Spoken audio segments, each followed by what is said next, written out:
Right, welcome along. Today's video, as you can see, not much cycling is going to be going on.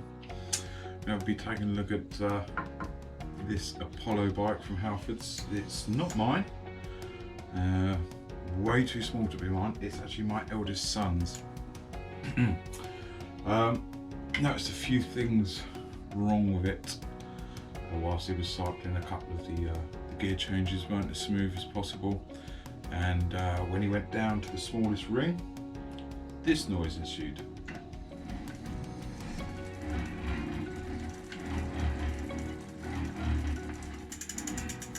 Not very pretty. What that is the front derailleur is too far over, rubbing against this tyre. Now, that's all very well for the first couple of rotations, but anything more than that could be potentially quite nasty, so we're going to go ahead and re-index the whole thing. Not that I'm bashing Halfords any point in this video, but I'd rather do it than them. My personal experience with Halfords local to me has been pretty poor.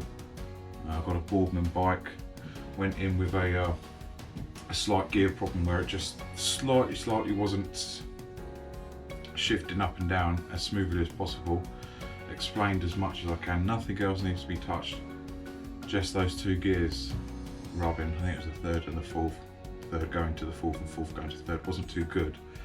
Young lad said, yep, leave it with me, we'll have a little look. He had a little look, told me to wait there, did. Several times I kept seeing the chain keep falling off and he's adjusting things. I was thinking, this don't normally happen. And they've taken off the rear wheel and scratching their heads, and then radio through to a bloke to come out the back who is a bit more experienced. He puts the wheel on and realigns the chain and gives it a thing, and constantly keeps falling off the cassette at the front and the back. 20 minutes later, yep, that's fine, no problem. Okay. However, do book it in with our technician who is on holiday at the moment, because it will need a proper good CNT. Okay, took it for a little ride. Wasn't too bad, wasn't great. Got to my first steep incline, and I dropped from the biggest cog to the smallest cog, and the chain fell off straight down to the crank. Okay, so off I get. At first, you know, you're not expecting it, your feet kind of go all over the shop and it wobbles. So I got off, put it back on, did the same thing, happened again and again and again. And a lot of the gear changes from the big cog was shocking. They weren't even happening for the first 2 or 3 pokes on the gear changer up here. So I was like, you know what?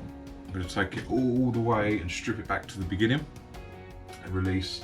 And there's another thing, what they've done, they've forgotten to retighten the cable. So it was completely slack, which is probably why the derailleur was more inclined to go in towards the bike. Not sure, I'm not too mechanically minded, but I did it and I've done 40 miles on it so far. A lot of that up and down hills. You've seen a couple of videos, no doubt, on the interwebs of me riding around for the October challenge, and not a single misfire. So I thought I'd give it a go. So anyway, that was my little rant about Halfords. So I'm going to have a good old go. What I'll do is, this is all set up now. I think we will start from the front and work at the back. I think that's probably what we're going to do. I don't know if you can see that or not, but when I do that, it's rubbing.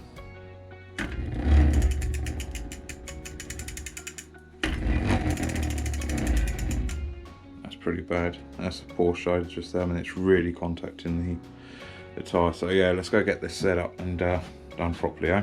Okay, so now what we're going to need is going to need one of these, a Phillips screwdriver, and we're going to start at the front here. We're looking for the L limit screw. If it's not marked on your bike, what I would suggest you do is move your rear chain to the very big cog and your front to the very small one, and then that way you'll be able to find out which one's your L screw, because what you'll do is you will adjust on either side. So start off at one and adjust. If there's no movement, put it back to where it was and then try the other one. If there's movement, you've found the L screw. So what we first need to do is make sure that the cable is loose. Now what we need to do that is just 1 or 2 turns on this, which we've done. Okay, so we're going to now move this L screw. Let me see. And what we're aiming for is the cage to move towards us. No. So we're going to go clockwise now. There's no movement in there.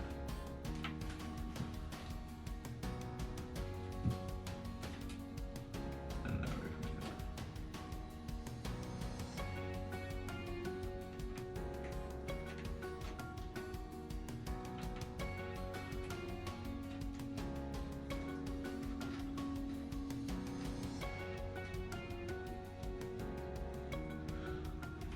There we go, we found it. So our L limit screw is on the one nearest to the post.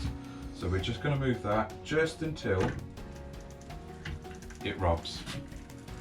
Now I don't know if you can hear that, but there's no rubbing on the tyre. So if we release the screw a bit,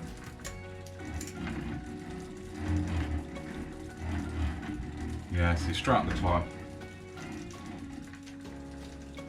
Start turning the L screw and it's away from the tyre. We need to go until it starts rubbing on the chain. Do you hear that?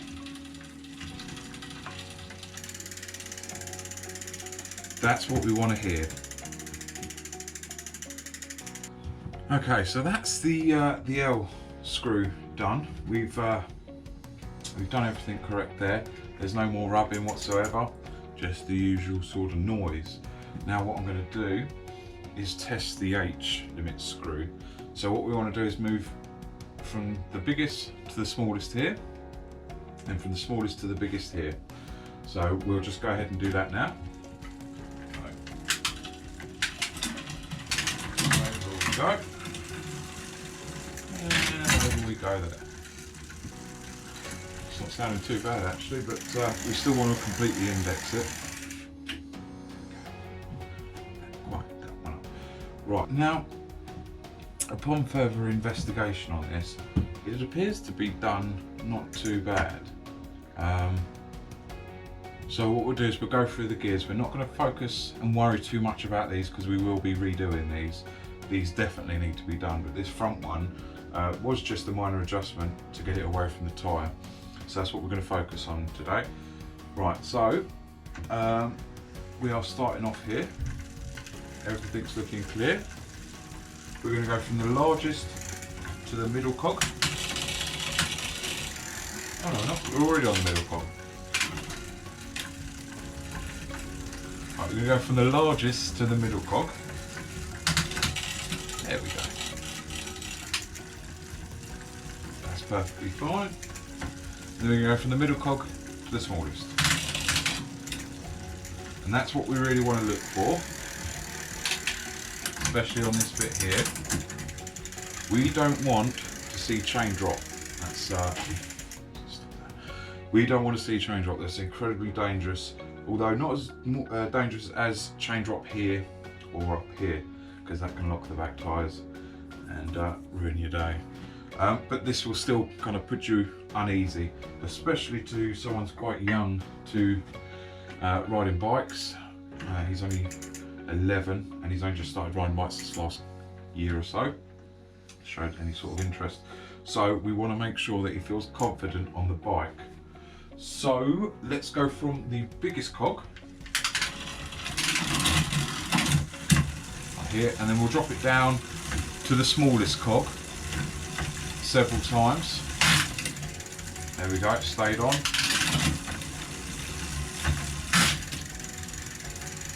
No problem whatsoever. And what you'll find is why that hasn't dropped over, is because what we did is get this the cage, and we brought it over, because too much of a cage over towards the center of the bike allows the chain to go from the top to the bottom, say here, but it's got all this gap here, so it could poof, drop down. So what we've done is we've gone from the top to the bottom, but we've brought the cage in, so there's no room for the chain to go. So yes, let's call this one a win. We will re-tighten up this cable with a couple of counterclockwise turns, like so. That's fitting pretty tight. And yeah, that's the front roller done. So perhaps I'll save the rear one for another video. Yeah, I make no bones about it, I am not a bike expert. I'm just getting by on some of the things I've picked up over the time I've done cycling. I'm pretty big newbie at it. But it's a bug that's bit me, so let's go with it, eh? Yeah, thank you very much for watching. And I'll see you on the next one. Goodbye. Proper good seeing too.